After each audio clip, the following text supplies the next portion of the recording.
Hi friends, welcome back or welcome to my YouTube channel, Kashae's Tuesday. I am Kashae.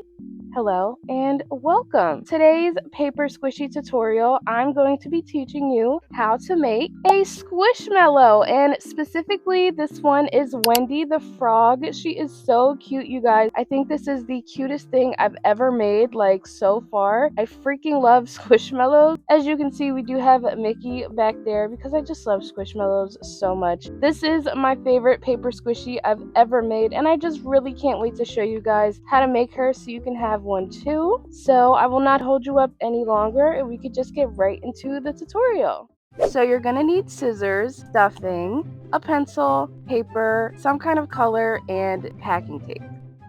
So first I'm taking a blank white sheet of paper and folding it in half, hamburger style, because I want my squishmallow to be kind of small. Make sure to tear off that second half because my markers did bleed through. Then I'm doing a light sketch of this oval eggish shape, really light so I can erase easily, and then adding all of the details. I love these colors that I picked out, but I did manage to mess up the blush, so I just improvised and made blush on a separate sheet of paper, first coloring it pink, then laminating with tape and cutting out small ovals. They'll cover up my mistake very nicely. And I used the first one as a template to make the second. Now we're taking the green, and I like to really take my time when coloring now. I think it just looks way neater. Now that everything is colored in, I'm laminating my drawing with tape and cutting it out.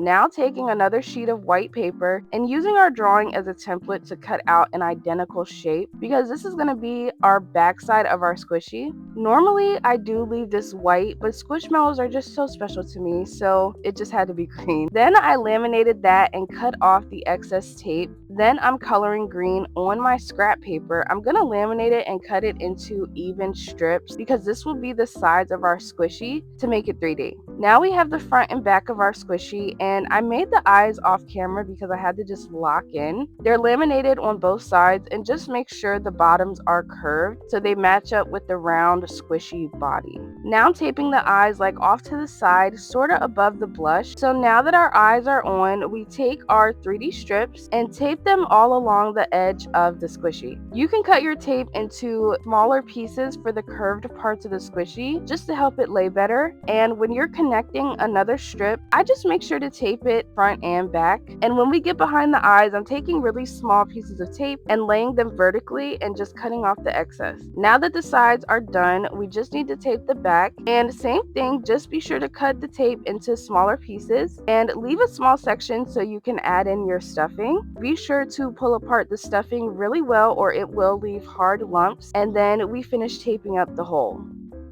Here we have Wendy the frog squishmallow. Here she is in all of her glory, just absolutely perfect, you guys. I love her so much. This is my favorite paper squishy I've ever made. I just have to make so many more squishmallows. I've just been making a list, and we're just gonna go down the list. Thank you guys so much for watching today's video, and I will see you in my next one. Bye!